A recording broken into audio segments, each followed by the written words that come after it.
반갑습니다. 11월 26일 금요일 큐티 스케치 시간입니다. 오늘 본문은 욥기 31장 24절로 40절까지의 말씀입니다. 오늘 본문은 이렇게 시작합니다. 만일 내가 내 소망을 금에다 두고 순금에게 너는 내 의뢰하는 바라 하였다면, 만일 재물의 풍성함과 손으로 얻은 것이 많음으로 기뻐하였다면. 오늘 본문 역시도 욥이 이 31장 마지막으로 하는 이야기 중에 만약 내가 이렇게 했다면 저렇게 했다면 나는 벌 받아도 싸다, 이 이야기를 31장 전체를 통해서 합니다. 그가 얼마나 의로운 삶을 살았는지를 말해주고 있어요. 하나님께서는 이 욥을 소개하기를 이 동방에서 가장 의로운 자다, 온전한 자다, 이렇게 이제 이야기를 했습니다. 이렇게 하나님을 두려워하는, 경외하는 자가 없다, 이렇게 이야기를 했죠. 그런 경외하는 삶, 하나님의 말씀을 지키는 삶을 살았다는 것을 31장에서 이야기하고 있어요. 어떻게 보면 이 31장을 쭉 살펴보면 우리가 하나님이 기뻐하시는 삶을 살았다, 혹은 의로운 삶을 살았다, 하나님을 경외했다, 이것이 어떻게 표현되느냐 하면 그의 삶으로 표현되는데, 그게 순종이죠. 하나님 말씀에 순종했어요. 십계명을 지켰다 이 말입니다. 십계명.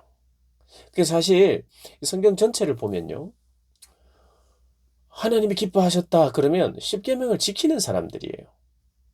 신약으로 따진다면 예수님의 말씀, 산상수훈의 말씀을 지키는 사람들이에요. 그게 뭡니까? 하나님을 사랑하고 이웃을 사랑하는 삶을 살아내는 것. 그게 바로 의로운 삶이죠. 자세히 살펴보면 그래요. 소망을 누구에게 뒀느냐? 하나님께 뒀어요. 하나님을 사랑했다 이 말입니다. 재물을 사랑하지 않았다, 그 이야기를 24절 5절에 하고 있어요. 내가 소망을 금에다 두지 않았고, 금을 보면서 내가 너를 의뢰한다 이렇게 생각하면서, 그래서 이 재물이 많아지는 것 때문에 기뻐한 적이 없다는 거예요. 물론 재물이 많아지는 것에 대해서 감사하고 뭐 분명히 있었을 거예요. 기쁨도 있었겠죠. 그런데 그 기쁨의 가장 큰 이유가 재물의 풍성함에 있지 않았다고 이야기를 해요. 실제로 그렇게 살았습니다. 돈을 사랑하지 않고 하나님을 사랑했어요. 하나님을 사랑한 결과로 주신 복에 대해서 감사하고 기뻐했지만 하나님을 소망하였고 하나님을 기뻐하는 사람이 바로 욥이었어요. 그리고 욥은요, 26절에 보면 만일 해가 빛남과 달이 밝게 뜬 것을 보고 내 마음이 슬며시 유혹되어 내 손에 입을 맞춰도, 이게 무슨 말이냐면 이방신들입니다. 빛, 달, 이방신에 대한 그런 관심을 두지 않았다는 거예요. 우상을 섬기고 절하지 않는, 내 마음이 빼앗긴, 우상에게 빼앗기는, 어, 그렇게 빼앗기지 않았다는 거예요. 우상을 섬기지도 않았고, 그 다음 이웃을 탐하거나 이웃을 미워하거나 어, 그리고 이웃의 불행을 기뻐하거나 이렇게 하지 않았다는 거예요. 원수까지도 사랑하는 그런 모습. 물론 그 원수들을 구체적으로 사랑하고 그런 모습을 이렇게 욥기를 통해서 우리가 알 수는 없습니다만은, 기본적으로 그는 29절에 내가 언제 나를 미워하는 자의 멸망을 기뻐하고 그가 재난 당함으로 즐거워하였던가. 원수의 잘못됨을 안타까워하고 할 수만 있다면 그를 위하여 기도하고 그가 돌아오도록, 그가 불의한 삶을 살지 않도록, 나를 괴롭히지 않도록 기도하고, 기도하는 중에 그가 잘못됐어요. 그러면 꽃이다, 뭐 잘됐다, 당연하지, 하나님께 벌받아 마땅하지, 이렇게 하지 않았던 거예요. 원수들의 불행을 기뻐하지 않았고, 그리고 중요한 것은 31절 32절입니다. 내 장막 사람들은 주인의 고기에 배부르지 않은 자가 어디 있느냐 하지 아니하였는가. 실상은 나가 내가 거리에서 자지 아니하도록 나는 행인에게 내 문을 열어 주었노라. 나그네를 잘 대접했어요. 약자를 잘 돌봤어요. 손님 대접을 소홀히 하지 않았다는 겁니다. 여러분, 이 시대에 손님은 누굴까요? 손님. 저와 여러분의 손님은 누굽니까? 여러분의 집을 방문하는 사람들, 찾아오는 사람들. 갑자기 오는 예약 문화가 너무 어, 이렇게 발전이 돼서 물론 예약 문화가 좋은 게 있어요. 에티켓도 필요하고 남의 집을 함부로 방문해서는 안 되고 예약하거나 미리 연락하고 이런 좋은 문화들이 분명히 있습니다.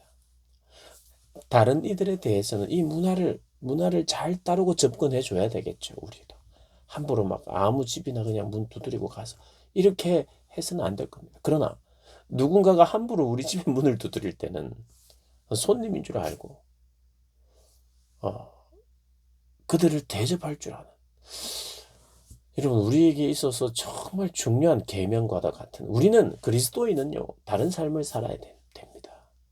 예양 문화가 이렇게 발달한 이런 시대에도 어, 우리는 예약하지 않고 와도 품어내는 어, 그런 영성이 필요합니다. 그리고 언제나 대접할 준비가 되어 있어야 되겠죠. 다른 이들을 위해서. 우리나라도 이런 좋은 미덕들이 너무 빠른 시간 안에 급변하면서 바뀌어버린 것 같아요. 물론 장단점이 있고요. 이 시대의 문화를 제가 이해하지 못하는 건 아닙니다만은 기본적으로 그 형태가 어떠하든지 간에 손님을 대접해야 한다라고 하는, 나를 찾아오는 사람이 손님이에요. 내가 골라서 찾아오도록 만드는 사람이 손님이 아니라 그가 그의 의지로 찾아오는 사람들, 그게 손님이죠. 내가 준비 못한 사람일 수도 있습니다. 손님 대접하기를. 이 시대는 피해만 안 주면 되는 것처럼 이렇게 살아가는데, 대접하지 않은 것도 어떤 면에서는 죄라는 걸 우리 꼭 기억해야 돼요. 여러분, 대접하고 삽니까? 대접해야 합니다. 대접. 그래서 가장 중요한 영성이에요. 신약 예수님의 말씀의 요약은 네가 대접받고 싶으냐? 대접하라입니다. 대접하라. 대접. 이걸 할 줄 아는 사람들이 돼야 돼요. 우리 고등학생들도 지금 뭐 바쁘고 남들도 다 그렇게 사는데, 그렇죠. 우리가 남들처럼 사는 사람이 아닙니다. 구별된 삶을 사는 사람들, 대접할 줄 아는 사람들 돼야 돼요. 욥이 대접에 소홀하지 않았다고 이야기합니다. 그리고 자기 잘못이 있으면 자기 잘못을 막 숨기거나 그러지 않고 정직하게 하나님 앞에서 이렇게 드러내고, 또 사람들이 추궁하는 내 잘못이 있다면 그것도 드러내고, 자신의 잘못을 숨기지 않은 사람, 물론 잘못한 것 사람들에게 드러내놓고 고백해야 될 만큼 큰 잘못도 안 했을 거예요. 하나님 앞에서 자신의 죄를 숨기거나 실수를 숨기거나 하지 않은 사람이라는 거. 그리고 이 38절, 9절, 40절을 보면요, 이게 밭에 대한 이야기가 나오고 소출에 대한 이야기가 나오는데, 명확한 이야기가 뭐냐면, 내가 값을 내지 않고 소출을 먹고 소유주가 생명을 잃게 하였다면, 그 소유주가 생명을 잃게 하였다면, 내가 값을 내지 않고 불법적으로 착취하는 거죠, 땅을.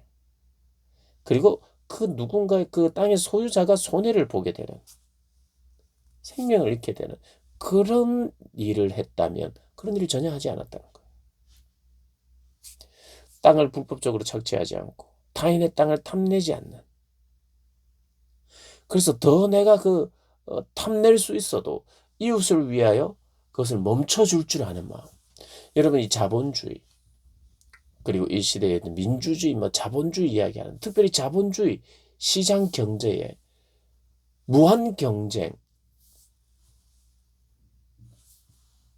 우리는 스탑할 줄 알아야 돼요. 정말 이거 심각하게 생각해야 됩니다, 여러분. 심각하게. 무한 경쟁에서 내가 더 많이 얻을 수 있다고 해서 착취 수준이 아니더라도, 착취하지 않아도 내가 많이 가져오면, 일을 많이 가져오고 내가 100사람 벌 돈을 내가 다 벌면 누군가는 벌지 못하는 사람이 있다는 걸 기억해야 돼요.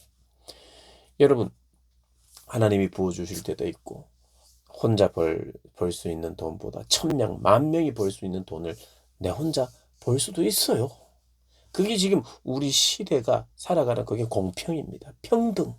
뭐 똑같은 시간에 동일한 조건으로 누군가 열심히 해서 좋은 아이디어로 뭐 창조적인 아이디어로 다 할 수 있어요. 그게 다 하나님의 복이입니다. 근데 중요한 것은 내가 하나님이 주신 재능과 복으로 내가 많이 가지게 됐으면 내가 많이 가져오는 바람에 가지고 오지 못한 사람들을 봐야 돼요. 반드시 봐야 됩니다.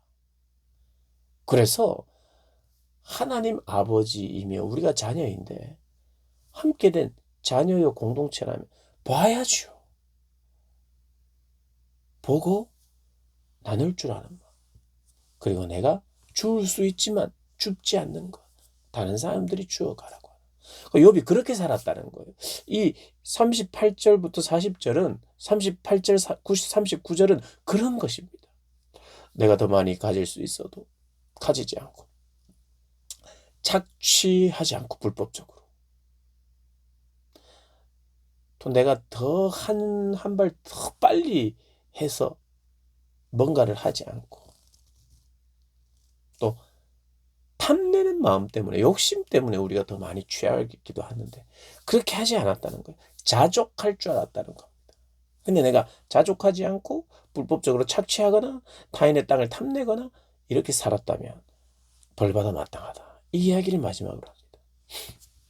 여러분, 우리가 소유하고 있는 것 그리고 우리가 벌어들이는 것 이거 하나님이 사람마다 다르게 허락하실 수 있어요. 1달란트 주시기도 하고 2달란트, 5달란트 주시기도 하고요. 열매를 얻었는데 5달란트는 5달란트 얻고 뭐 2달란트는 뭐 4달란트 얻고 뭐 이렇게 다 얻을 수 있습니다. 그런데 다르게 얻을 수 있어요. 그러나 다르게 얻어서 내가 많이 가지는 것으로 끝난다. 그게 해피엔딩이다. 그렇지 않죠. 그래서 자족과 나눔. 그것을 잘하는 것이 그리스도인이고 그것이 의로움이며 그것이 예수님의 가르침 산상수훈을 지키는 것이고 그것이 십계명을 지키는 것이에요. 자족하여 나눌 줄 아는 그런 인생. 오늘 31장은요. 욥기를 통해서 십계명을 지킨 욥, 신약으로 말한다면 산상수훈의 말씀을 지킨 욥, 그 욥이 실제로 그런 삶을 살았다는 것을 보면서 부족한 것도 있었을 거예요. 그러나 우리의 삶도 이런 삶을 살아야 하는구나 하는 그런 마음 가지신. 그래서 그렇게 살아내는. 또 그렇게 잘 살지 못하고 실패해도 다시 일어나는. 그래서 그렇게 살게 하신 하나님께 또 다시 시작하는, 또 출발하는 그런 복된 여러분들 되시길 주님의 이름으로 축복합니다.